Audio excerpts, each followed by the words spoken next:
Ciudades Invisibles. Hoy importa diversos temas que hacen a la vida en comunidad.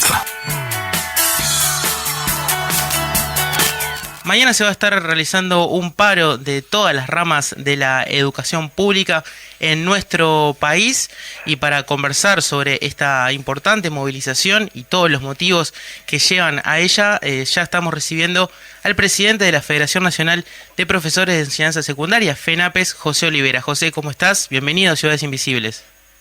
Mucho gusto, muy buenos días, estar en contacto con ustedes, sobrellevando esta situación de frío, ¿no?, intenso que tenemos en el país. Mañana se va a dar la oportunidad de estar todos y todas bien juntitos para esta movilización, que justamente arrancamos por ahí, si te parece, que puedas contarnos un poco cuáles son los principales motivos, la plataforma para este paro planificado hace ya bastante tiempo atrás, varias semanas, y que va a reunir a todas las ramas de la educación. Sí, en primer lugar nosotros vamos a concretar mañana, producto del trabajo que se ha hecho en el último mes particularmente, una gran marcha nacional educativa con participación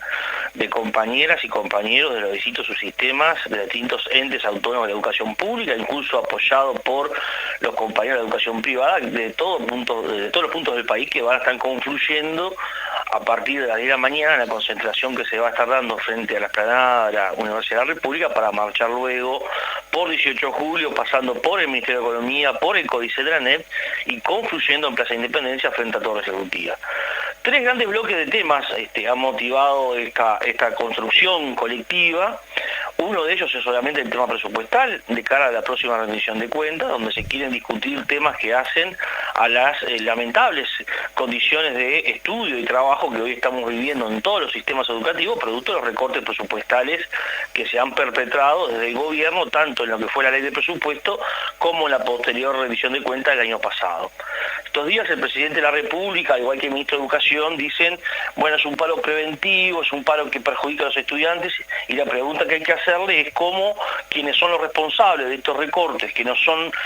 los responsables de haber recortado la alimentación escolar ante el aumento de la pobreza que afecta fuertemente a niñas, niños y adolescentes, quienes son responsables de la pérdida salarial del conjunto de trabajadoras y trabajadores de educación, pueden hablar con la autoridad de que este es un paro preventivo, que este es un paro por las dudas o que toma de rehén a los estudiantes. En realidad los responsables hoy en el deterioro de las condiciones de trabajo y en las condiciones de estudio, hasta en la afectación de la alimentación escolar, son las propias autoridades de gobierno, desde el presidente de la República para abajo. En segundo lugar, estamos haciendo centro en lo que es la reforma educativa en curso, particularmente en la ANEP, aunque también en la LUC se expresan algunos componentes que afectan tanto a la Universidad de la República como a la UTEC. En el caso de la ANEP, claramente estamos hablando de una reforma regresiva que lo que intenta generar son las condiciones para ir a un sistema educativo de pobres para pobres, ensanchando cada vez más las brechas, las diferencias, particularmente en lo que tiene que ver con el acceso al conocimiento. Esto es un mandato impuesto básicamente desde el Banco Mundial, desde organismos como la OCDE. Lo acabamos de ver en estos días en el marco de la conferencia de la OIT en Ginebra, donde participamos en representación del PICNT, cómo los representantes de estos organismos convocan, invitan y hasta condicionan a los gobiernos para ir por esta línea de construcción de política educativa con estos rasgos bien claros en aumentar la diferenciación en la sociedad. Y lo que es peor en este caso uruguayo, que ahora se anuncia que en el marco de la rendición de cuentas van a haber rubros para financiar esa reforma, que no es más que el carnaval electoral hacia el 2024, donde, entre otros actores, el Partido Colorado quiere posicionar muy bien a quien puede ser una de las figuras de renovación de todo el partido, como es el presidente del Códice de la ANEP. O sea que para el carnaval electoral, para promover una reforma educativa de carácter regresivo, va a haber disponibilidad de recursos para atender las necesidades que tienen hoy los estudiantes y los trabajadores, no. Y por último, bueno, como esta política va a ser enfrentada, viene siendo enfrentada y denunciada, obviamente era de esperar, y así están actuando, un grado de represión bastante importante en términos de persecución sindical. Esto no está ocurriendo solamente en la ANEP. Bueno, mañana mismo el Parlamento va a tratar los informes emanados de la comisión investigadora, donde la mayoría del oficialismo que integró esa comisión recomienda, entre otras cosas, el pase a la justicia de todos los antecedentes con imputaciones sin fundamento, en una clara lógica del lawfare, esto es de judicializar las diferencias políticas, de perseguir a los adversarios políticos para en alguna forma eliminarnos, hoy de forma más elegante, no como antes que lo hacían de forma más directa, pero que sin lugar a dudas va a implicar un retroceso democrático importante para nuestro país.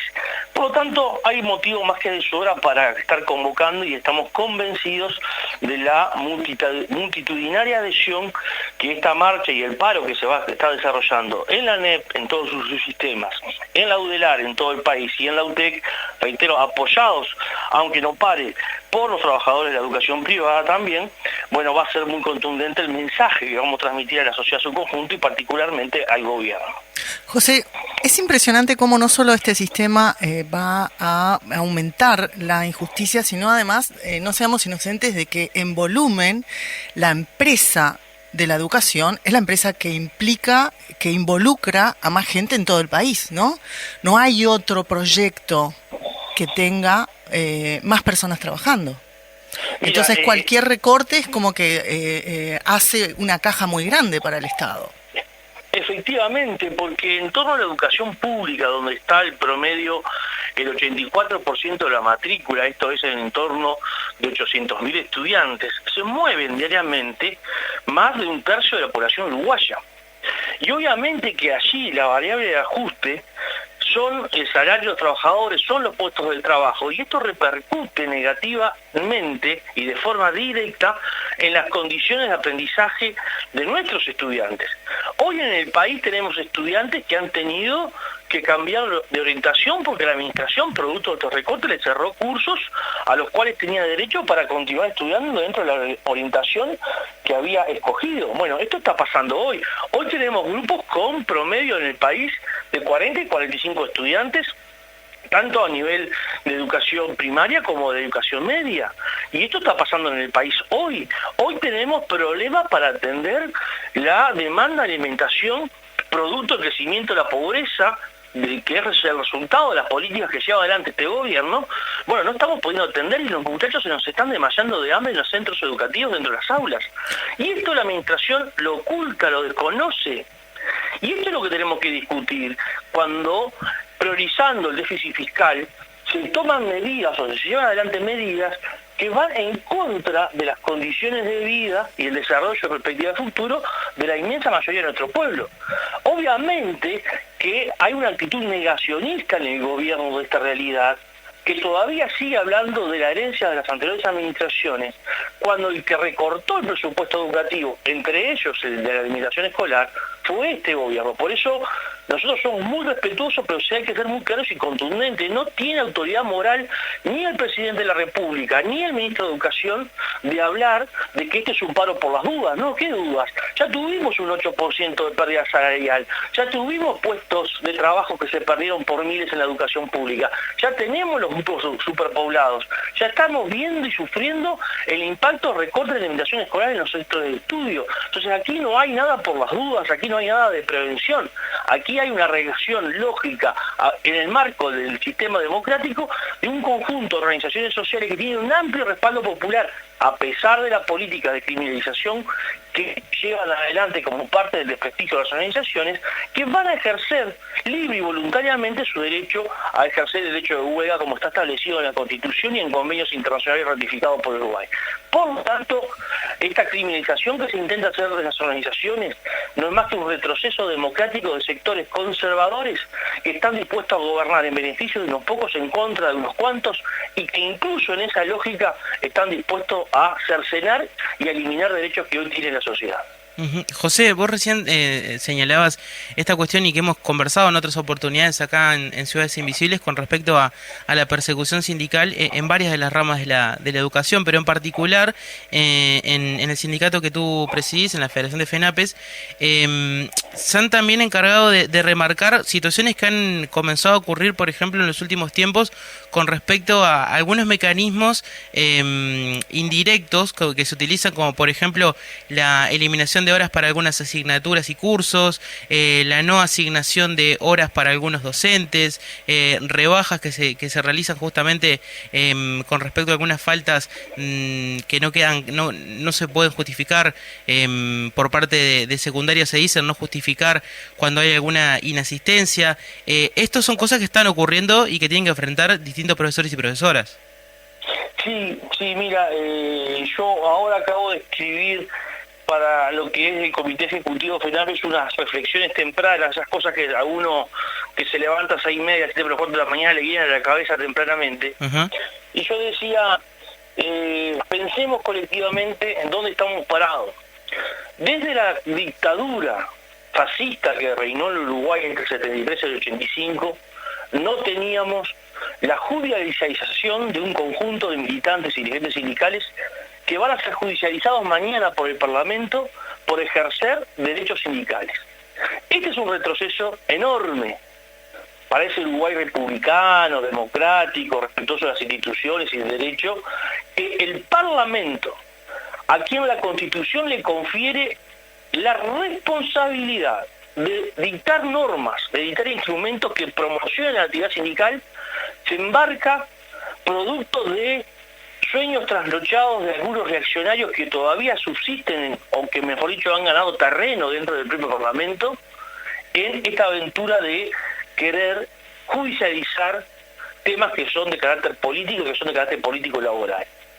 Y esto que se hace con un conjunto de dirigentes, imagínense ustedes lo que puede estar pasando abajo con el militante de a pie, que muchas veces tiene que estar sometido, o está sometido, a constantes,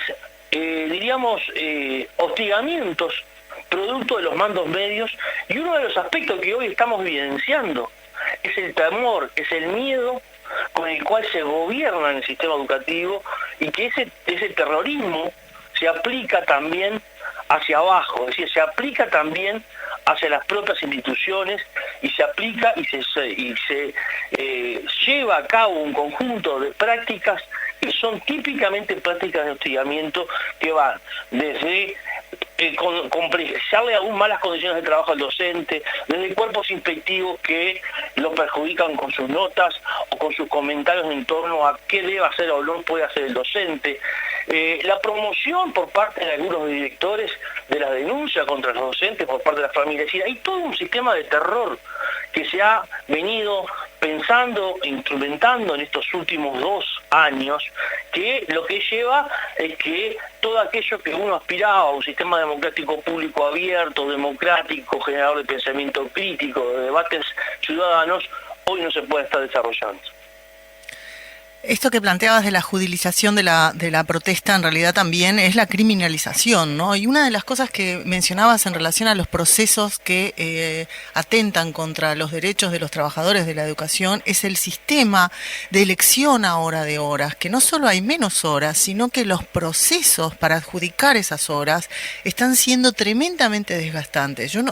seguro que todos nosotros conocemos profesores que no solo perdieron cantidad de horas, sino que durante el proceso fueron sometidos a desgastes innecesarios, arbitrarios, y que es también un retroceso en los protocolos que había antes. ¿Hay alguna forma que nosotros como sociedad, como peatones, digamos, podamos apoyarlos a ustedes para que esto se pare? Yo creo que sí. Mira, mañana va a haber una expresión concreta, mañana va a haber una participación masiva de la sociedad en esta marcha nacional educativa, porque en las giras que se han emprendido por todo el país en estos días previos hemos tenido la posibilidad de estar en contacto no solamente con trabajadoras y trabajadores de educación, sino con el importante movimiento estudiantil que comienza a recobrar, grupos de padres que están apoyando los reclamos, bueno, los propios plenarios de trabajadoras y trabajadores en los distintos departamentos, donde básicamente el grueso envía a sus hijos a la educación pública y conocen la situación de que estamos hablando. Por lo tanto, hay condiciones para enfrentar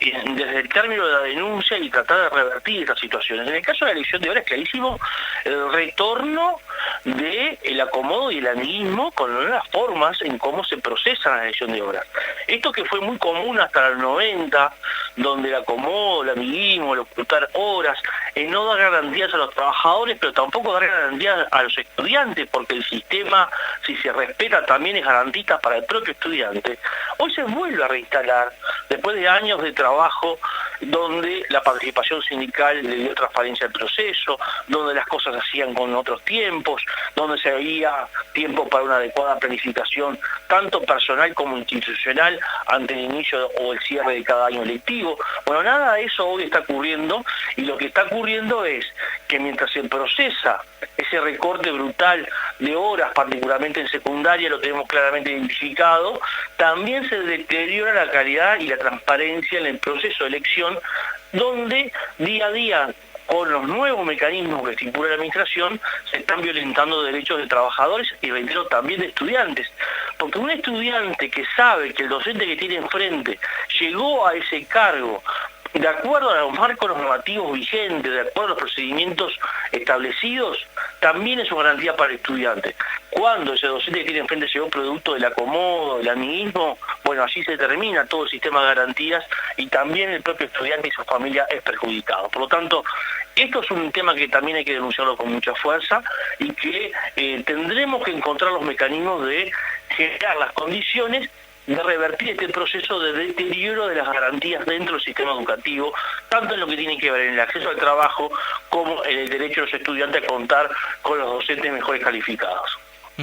En esto que veníamos conversando justamente de las reivindicaciones, hay una cuestión, por supuesto, muy importante, que es el diálogo con las autoridades. El secretario de Presidencia, Álvaro Delgado, por ejemplo, salió a manifestar de que este paro que se realiza de todas las ramas de la educación es un paro por las dudas, antes de que se haga la rendición de cuentas. ¿Cómo reaccionaron a esta cuestión? Y ya aprovecho para preguntarte en qué están los diálogos justamente con las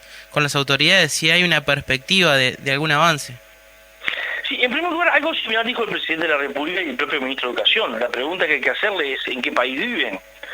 O también van a seguir negando que son los responsables del recorte presupuestario en la educación, que llevó y está llevando a la pérdida salarial de trabajadoras y trabajadores, a la pérdida de puestos de trabajo, a empeorar las condiciones de aprendizaje, donde estudiantes no pueden seguir ciertas carreras porque se cerraron los cursos, porque hay cada vez más estudiantes por grupo, y esto pasa en la NEP, pasa en la Universidad de la República.